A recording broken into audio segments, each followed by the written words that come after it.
Welcome students. आज की class में बेटा हम लोग पढ़ाई करेंगे। क्या पढ़ेंगे? देखो आप, motion of charge particle in non uniform electric field. Last time पे हम लोगों ने क्या पढ़ा था? Motion of charge particle in uniform electric field. वो वीडियो आपने देखा होगा। आज की क्लास में हम किस में मोशन पढ़ेंगे बेटा? नॉन यूनिफॉर्म इलेक्ट्रिक फील्ड में पढ़ेंगे। Motion of charge particle in non uniform electric field. तो नॉन यूनिफॉर्म इलेक्ट्रिक फील्ड का मतलब क्या होता है? जिसके हर पॉइंट पे इलेक्ट्रिक फील्ड की वैल्यू चेंज होती जा रही है। ऐसे इलेक्ट्रिक फील्ड को हम लोग non uniform electric field. For example मैं एक लेता हूँ इलेक्ट्रिक फील्ड। मान लीजिए let us consider a electric field. ये इलेक्ट्रिक फील्ड है अलॉन्ग एक्स डायरेक्शन। किस डायरेक्शन में? ये मान लेता हूँ मैं। कौन सा डायरेक्शन है? ये एक्स डायरेक्शन है और ये बेटा वाई डायरेक्शन है। तो इलेक्ट्रिक फील्ड है अलॉन्ग एक्स डायरेक्शन। मैं यहाँ पे लिखता हूँ electric field along x, positive X direction, क्योंकि ये पॉजिटिव एक्स है, positive X direction. Electric field किधर है? Along positive X direction. और जिसका मैग्नीट्यूड जो है वो ई इक्वल टू दिया हुआ है, E vector equal to E naught या ई आई न्यूटन पर कूलम। क्या लिया गया बेटा?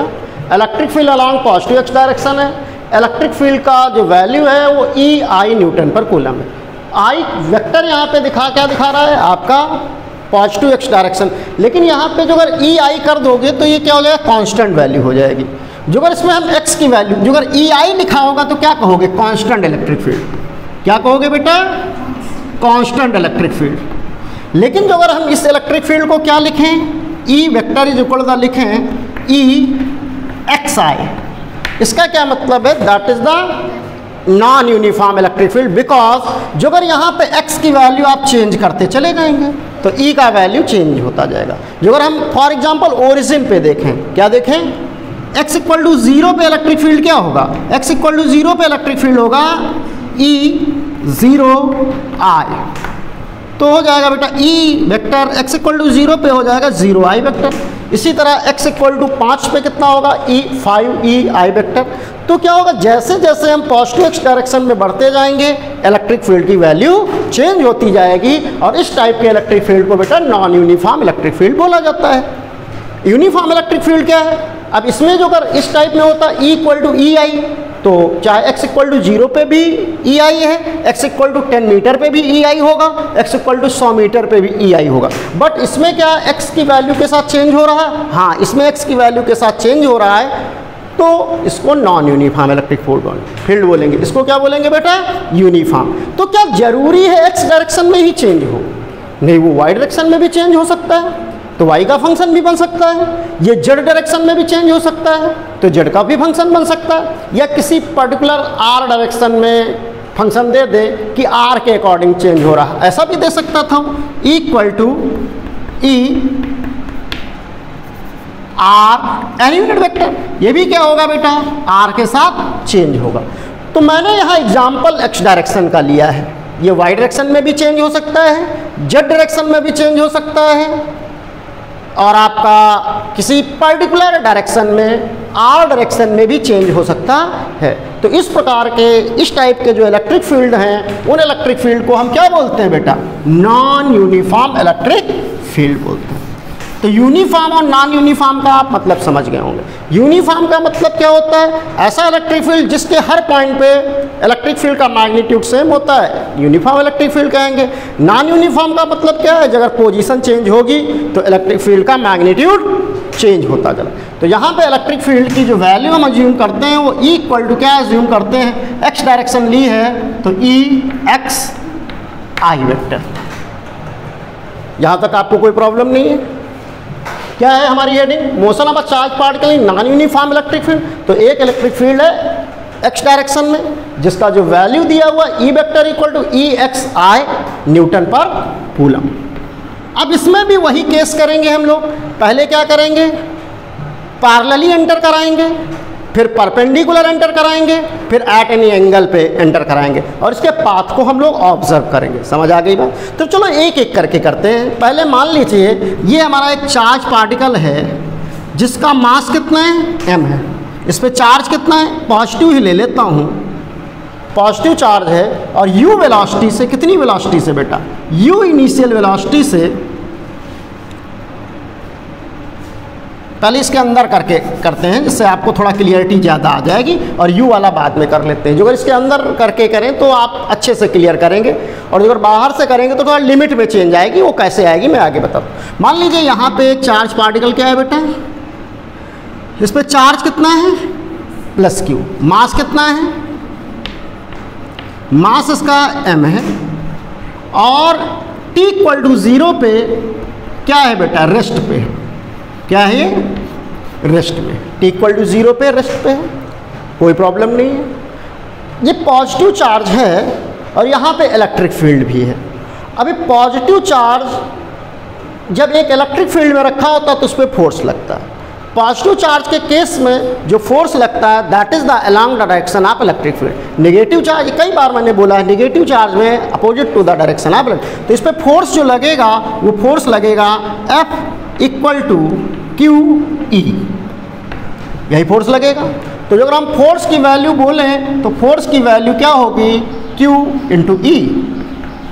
अब बेटा F जो फोर्स लिखा जाए तो Q का वैल्यू तो Q है और E का वैल्यू हमारा क्या है, E एक्स आई।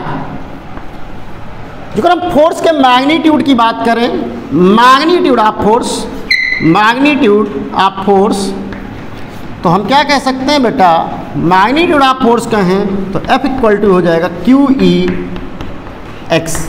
जो अगर एक्सेलरेशन निकाला जाए, जो अगर फ्री टू मूव होगा तो एक्सेलरेशन क्या होगा आपका, एक्सेलरेशन आपका निकल के आएगा F equal to M A से A equal to q E by m into x.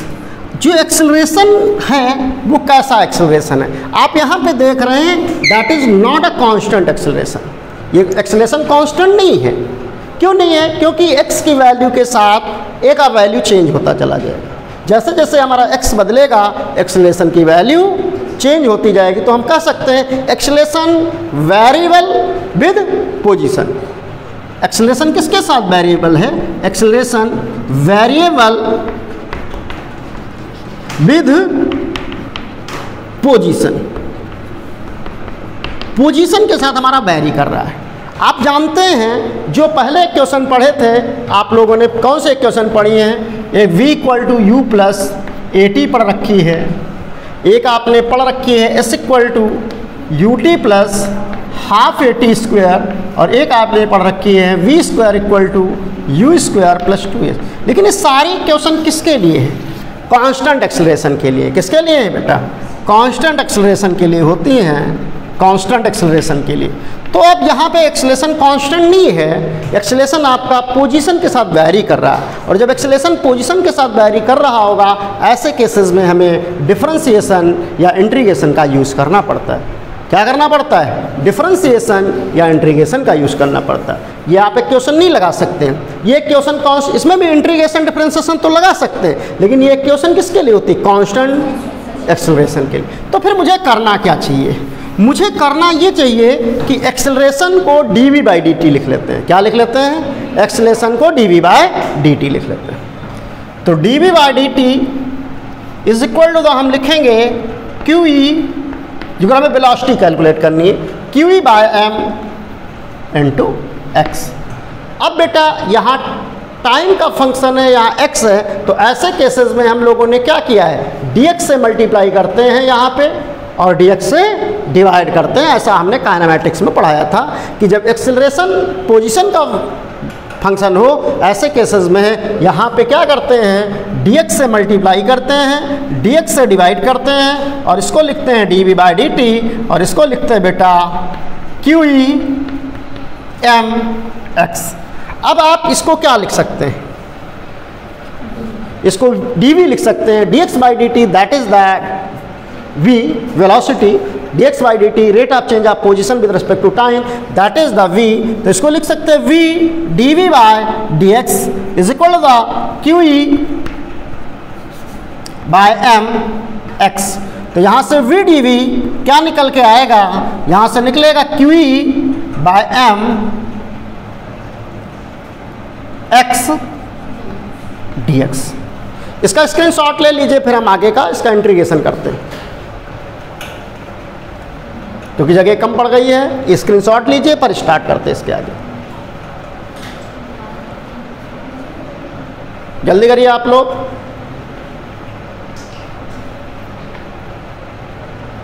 यहां तक आपको क्लियरिटी आ गई होगी, मुझे ऐसा लग रहा है। इसके आगे का मैं स्टार्ट करता हूं। चलिए मैं रफ कर देता हूं, ये इधर का पोर्शन रफ करता हूं पहले। यहां बेटा मैंने क्या किया है कि जो वेरिएबल है वो किसके साथ वेरिएबल है, पोजीशन के साथ वेरिएबल। क्या टाइम के साथ नहीं बदल सकता है? टाइम के साथ भी बदल सकता है, तो उसका केस भी हम लोग करेंगे। पोजीशन के साथ भी बदल सकता है, टाइम के साथ बदल सकता है, दोनों के साथ बदल सकता है। एक बुक चलती है रेस्निक हॉलीडे, उसमें दोनों के साथ बदल बदल के क्वेश्चन करता है। वो पोजीशन के साथ भी बदलता है, टाइम के साथ भी बदलता है, फिर कंबाइंड क्वेश्चन देता है। ऐसा एनसीईआरटी में एक मैग्नेटिज्म चैप्टर है, उसमें भी दोनों के साथ वेरिएबल दिखाया गया है। जो अगर आप यहाँ से थोड़ा क्लियरिटी लेकर के चलेंगे कॉन्सेप्ट की, तो वहाँ पे आपको और आसान पड़ेगा पढ़ने के लिए। तो इसको क्या लिखें बेटा, ये लिखा हुआ हमारा function v d v is equal to the Q E by m x d x. अब हमें क्या करना चाहिए, इंटीग्रेशन करना चाहिए बोथ साइड। तो ये तो लिखा हुआ है, यही इंटीग्रेशन कर लेते हैं। अब हमने यहाँ पे क्या माना, t इक्वल टू 0 पे रेस्ट माना है। क्या माना है, t इक्वल टू 0 पे रेस्ट पे। लेकिन इससे पहले मैं क्या कर रहा था, मैं u वेलोसिटी से एंटर करा रहा था।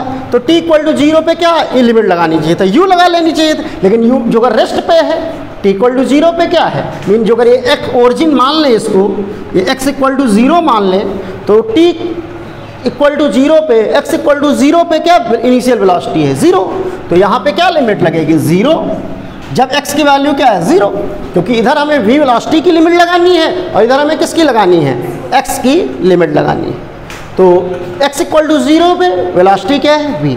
हमें x मान लीजिए एक पोजीशन पे वेलोसिटी v कैलकुलेट करनी। एक x फंक्शन है, वो x 10 मीटर भी हो सकता है, 100 मीटर भी हो सकता है, 1000 मीटर। एक वेरिएबल में हमारा फार्मूला निकल के चला आएगा। तो चलो इसका इंटीग्रेशन करते हैं। इसका इंटीग्रेशन क्या, लिमिट में कोई प्रॉब्लम नहीं है। x इक्वल टू 0 पे वेलोसिटी 0। मान लीजिए कुछ टाइम बाद कहाँ पहुँच जाता है, x डिस्टेंस पहुँच जाता है, तो इस टाइम पे वेलोसिटी क्या होगी। ये कहने का मतलब है कि यहाँ का कोऑर्डिनेट क्या होगा, x पे वेलोसिटी कितनी है v, और x इक्वल टू 0 पे वेलोसिटी कितनी है 0। ओके स्टूडेंट्स, तो क्या होगा, यहाँ वी डी वी का इंटीग्रेशन करेंगे तो इसको लिखेंगे वी स्क्वायर बाई 2, और हमारा लिमिट लगेगा 0 टू v, और यहाँ पे हमारा Q E by M constant है, क्यू ई बाई एम, और इंटीग्रेशन हो जाएगा X square by 2 0 to x। अब लिमिट पुट कर लें तो वी स्क्वायर बाई 2, पहले v की जगह अपर लिमिट लगाएंगे, माइनस लगा के v की जगह लोअर लिमिट लगाएंगे, इज इक्वल हो जाएगा Q E by M X square by 2। चलिए इसको हाफ करके लिख देते हैं, हाफ। तो यहां से हमारा क्या निकलेगा स्टूडेंट्स, इसको रब करता हूं मैं।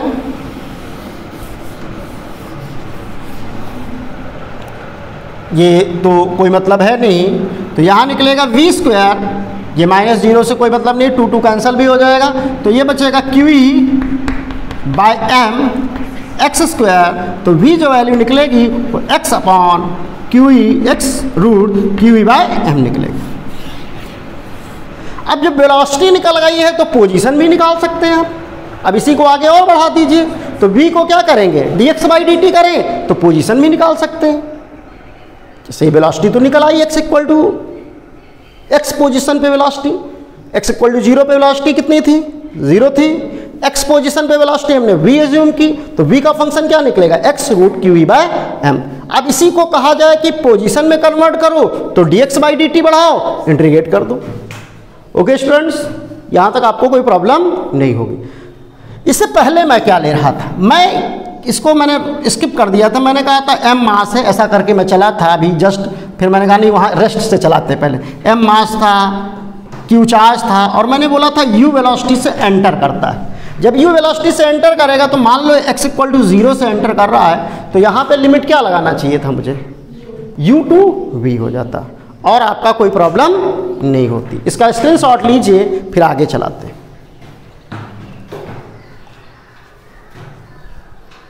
Okay students.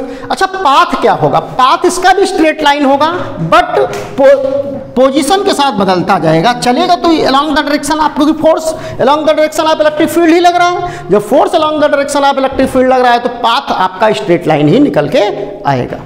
चलिए स्टूडेंट्स को रफ कर देता मैं। जो अगर आपका यहाँ पे x डायरेक्शन एज्यूम की है, उस x की जगह आपका y भी हो सकता था, उस x की जगह आपका z भी हो सकता था, और इस x की जगह आपका r भी हो सकता था। जैसे मान लीजिए इस x की जगह r फंक्शन होता तो आपको ज़्यादा परेशान और होच पोच होने की जरूरत नहीं थी। E इक्वल टू क्या होता? E r N unit vector. तो फोर्स तो आपका वही निकल के आता, फोर्स क्या निकलता? QE से निकलता, और एक्सेलेरेशन आपका होता QE बाय m होता। तो यहाँ एक्सेलेरेशन क्या होता? QE Q, और E की जगह लिखते हैं ER बाय m। Y होता तो Y लिखते, Z होता तो Z लिखता, R फंक्शन है तो R, ये मैग्नीट्यूड ऑफ एक्सेलेरेशन हो जाता। अब यहाँ पे जब R है तो A लिखते टाइम हम क्या लिखेंगे? यहाँ तक तो dV बाई dt ही लिखते हैं, QE R बाय m, लेकिन अब यहाँ से dr से मल्टीप्लाई करते और dr से डिवाइड करते, because that is the function of R। तो ये क्या करते हैं? dr बाई dt, तो ये क्या करते हैं? क्योंकि r का फंक्शन है, that is the function of R, तो यहाँ पे dr से मल्टीप्लाई करेंगे और dr से डिवाइड करेंगे, और dr बाई dt भी हमारा वेलोसिटी ही होता है। तो v dv by dt is equal to the लिखते हैं QE by m, QE by m r। मैं 11th की क्लास पढ़ा रहा हूँ, वहाँ सबसे पहले मैंने फंक्शन से स्टार्ट किया, क्योंकि बच्चे को सबसे पहले यही पता होना चाहिए कि फंक्शन क्या होता है। तो अभी यहाँ देखिए, electric field is the function of x। Electric field क्या है? Is the function of x, और x के साथ आपका चेंज होता चला जाता। तो जो जिनको नीट के स्टूडेंट्स हैं वो देख सकते हैं फर्स्ट ईयर की क्लास, वो देखेंगे। और सारा मैं मैथमेटिक्स काफ़ी दिनों तक पढ़ाऊंगा, करीब 1 महीने तक पढ़ाऊंगा, जिससे उनके बेसिक फंडामेंटल अच्छे से क्लियर हो जाएंगे, तब आगे फिजिक्स में एंट्री मारेंगे।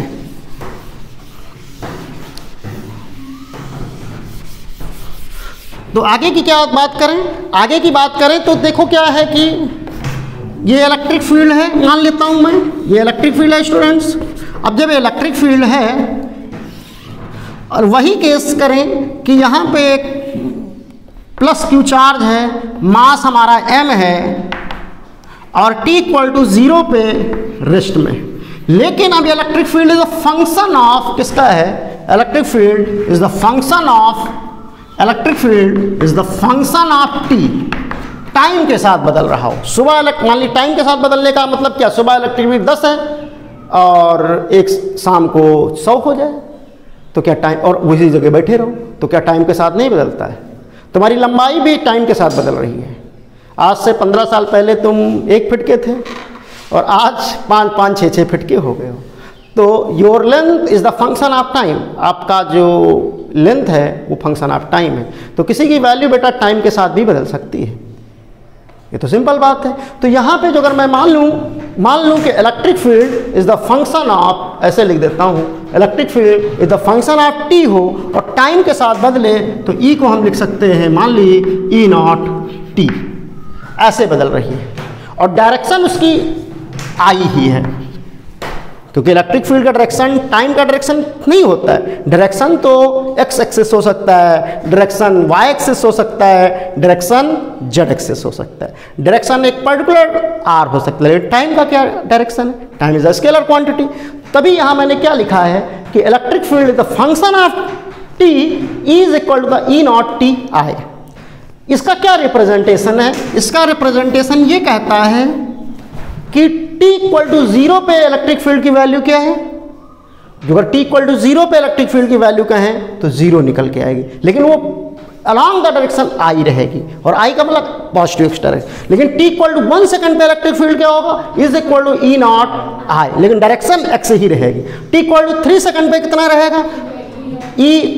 Three E nought along the direction of I. जैसे मान लो तुम बेड पे लेटे हुए हो, अब तुम्हारी डायरेक्शन तो तुम्हारी फिक्स है, क्या है? डायरेक्शन तो फिक्स है, लेकिन करना क्या है कि तुम्हारा टाइम के साथ लंबाई बढ़ जाती। क्या? मेरी तो नहीं बढ़ी कभी, किसी की बढ़ जाती हो तो बताओ। निर्मल कहते हैं मेरी लंबाई बढ़ जाती है। चलिए कोई बात नहीं। निर्मल एक लड़का है और पहले जब आया करता था तो बात करता रहता था हमसे, तो उसकी याद आ गई। कोई बात नहीं बेटा, चलिए आगे की बात करते हैं। वो बहुत अच्छा है, उसको हम लोग लॉलीपॉप के नाम से जानते थे, लेकिन अब भूल गए हैं, तो मैंने सोचा याद आ गई, उसको नाम ले लेते हैं। चलिए कोई बात नहीं, आगे चलते हैं। तो इस पर फोर्स क्या लगेगा बेटा? सिंपल वही फोर्स लगेगा, F इक्वल टू QE वाला। क्या लगेगा? F इक्वल टू QE वाला फोर्स लगेगा। तो QE तो फोर्स हमारा सिंपल कहेंगे, फोर्स हमारा हो जाएगा Q और E की वैल्यू E नॉट TI। जो अगर मैग्नीट्यूड कहें तो सिंपली मैग्नीट्यूड क्या कह सकते हैं? F equal to QE not T। तो एक्सेलेरेशन क्या हो जाएगा? QE not T। और एक को आप क्या कह सकते? देखिए एक्सेलेरेशन तो फंक्शन ऑफ टाइम, और जब फंक्शन ऑफ टाइम है तो क्या आप वो वाली इक्वेशन लगा सकते? कभी नहीं लगा पाएंगे, क्योंकि जो हमारी v equal to you plus A T है, s equal to U T plus half A T square है, v square equal to, that is the equation of constant acceleration. वो कैसे इक्वेशन होती है? कांस्टेंट एक्सेलेरेशन की equation होती है, ये वेरिएबल एक्सेलेरेशन की इक्वेशन नहीं होती। लेकिन यहाँ acceleration is the function of time, acceleration very with the time. तो आप यहाँ पे क्या कर सकते हैं? एक को आप लिख सकते हैं dv बाय dt। ये थोड़ा सिंपल है, कुछ नहीं है इसमें, QE नॉट T। एक्सेलेरेशन को तो आप dv बाई dt लिख सकते हैं। अब यहाँ पे dv क्या लिखेंगे? सीधा इंटीग्रेशन करेंगे, QE नॉट T dt। उठा के इंटीग्रेशन कर दीजिए। मान लीजिए t इक्वल टू 0 पे वेलोसिटी हमने इनिशियल रेस्ट पे लिया है, जो रेस्ट पे कहेंगे तो u क्या लेंगे? 0 लेंगे। जो अगर रेस्ट पे कहेंगे तो क्या लेंगे? ये बेटा मैं गलत लिख गया, F equal to M A से F equal to M A करेंगे तो A equal to QE not T by M लिखेंगे।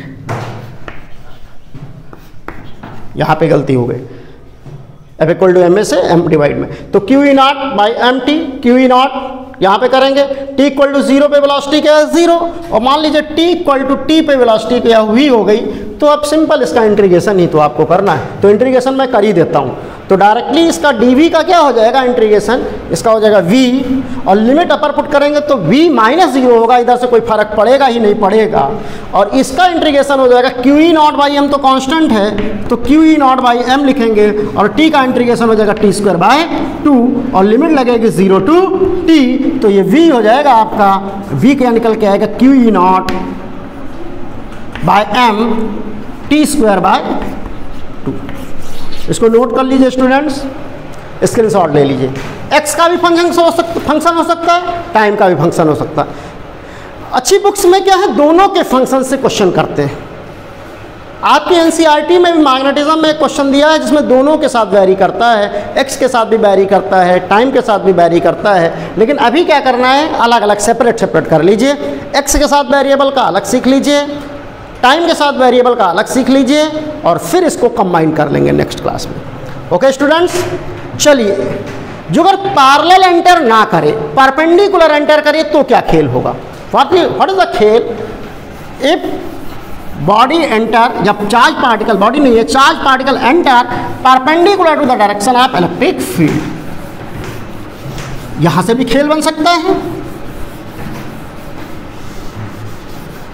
अच्छा, इन सब केसेस में आपको काइनेटिक एनर्जी भी पूछ सकता है, कहे x डिस्टेंस चलने के बाद काइनेटिक एनर्जी निकालो, तो दादा उसमें कोई बड़ी PhD नहीं करनी है।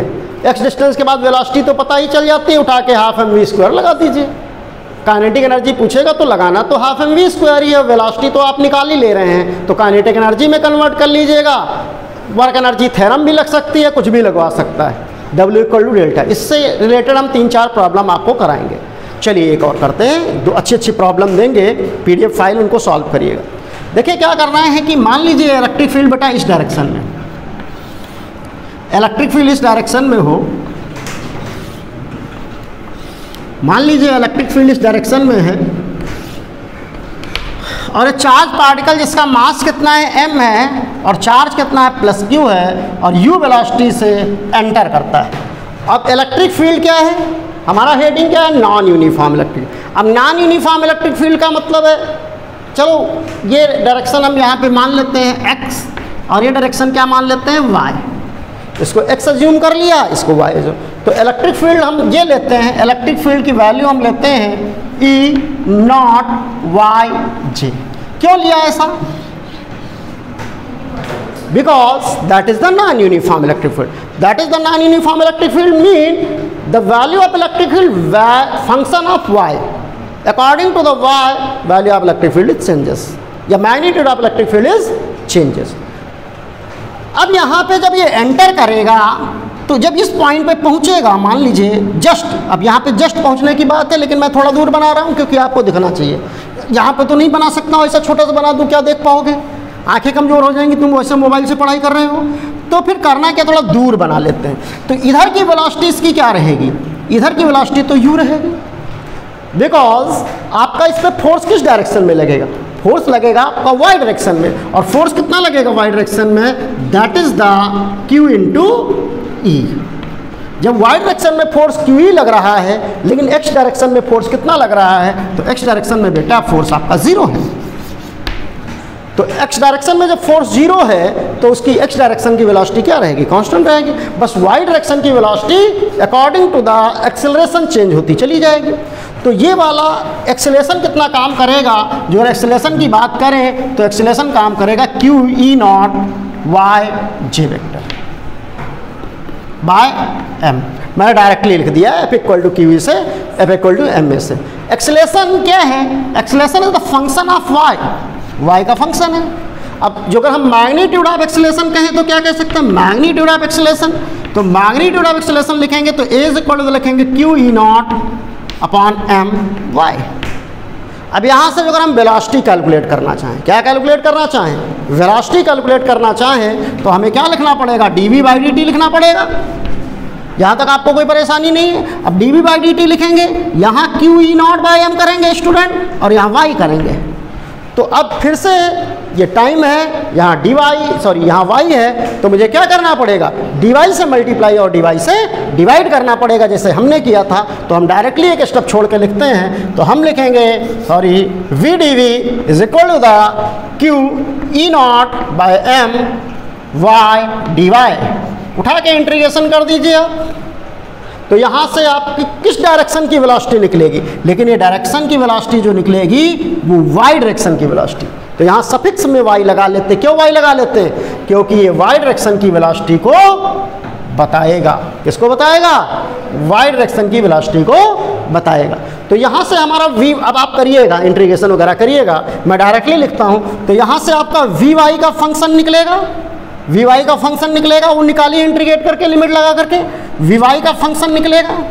और वी एक्स क्या है, वी एक्स हमेशा यू ही रहेगा। क्यों, क्योंकि एफ एक्स इक्वल टू 0 है, एक्स डायरेक्शन में कोई फोर्स नहीं काम कर रहा। मान लेता हूँ बेटा ये इस डायरेक्शन में कितना चलता है, एक्स चलता है, और इसका पाथ लुक लाइक ऐसा होता है, और ये वाई डायरेक्शन में वाई चलता है। ऐसा हो सकता नहीं हो सकता है, एक्स डायरेक्शन में कितना चला, एक्स चला, और वाई डायरेक्शन में वाई चला। तो जो अगर हम कहें इस टाइम पे इसकी वेलोसिटी क्या होगी, तो इस टाइम पे इसकी वेलोसिटी के दो कंपोनेंट होंगे, एक u, एक वी एक्स होगा, किसके बराबर होगा, v के, सॉरी u के बराबर, u है ना हॉरिजॉन्टल डायरेक्शन का, u के बराबर, और एक फंक्शन आपका क्या हो जाएगा, वी वाई हो जाएगा, जो हम यहाँ पे निकालेंगे। क्या करेंगे, जो यहाँ पे निकालेंगे। तो रिजल्टेंट वेलोसिटी वहाँ v क्या हो जाएगी, ऐसा हमने काइनेमेटिक्स में भी पढ़ाया था, प्रोजेक्टाइल में पढ़ाया था। तो उस टाइम पे वेलोसिटी v जो हो जाएगी, रूट हो जाएगी V X square plus V Y square. Okay students, यहाँ तक आपको कोई प्रॉब्लम नहीं होगी। इसका स्क्रीनशॉट ले लीजिए, और ये पूरा कंबाइंड आप हमको करके फोटो भेजिए। क्या करके भेजिए, पहले इसको इंटीग्रेट करिए, y इक्वल टू 0 पे लिमिट कितनी लगाइए, 0 लगाइए, y इक्वल पे क्या लगाइए, वी वाई लगाइए। ओके स्टूडेंट्स, अब क्या करें, चलिए यहाँ वी वाई वी लिख लेते हैं, वी वाई लिमिट लगा लेते हैं।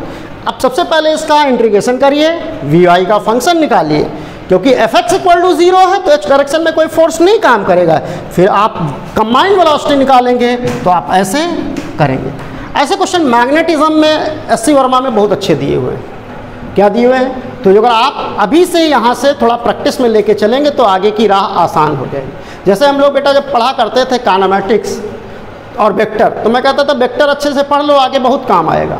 हमें लग रहा है हर चैप्टर में काम आ रहा है, कभी वेक्टर को जोड़ना है, कभी वेक्टर को सब्ट्रैक्ट करना है, बहुत सारा काम आ रहा है। तो ये जो अगर आप अभी से अच्छे से पढ़ाई करते चले जाएंगे तो ये आगे के राह आपको बहुत आसान कर देगा। तो इसका स्क्रीनशॉट लीजिए और पूरा फंक्शन निकाल के दिखाइए। Okay students,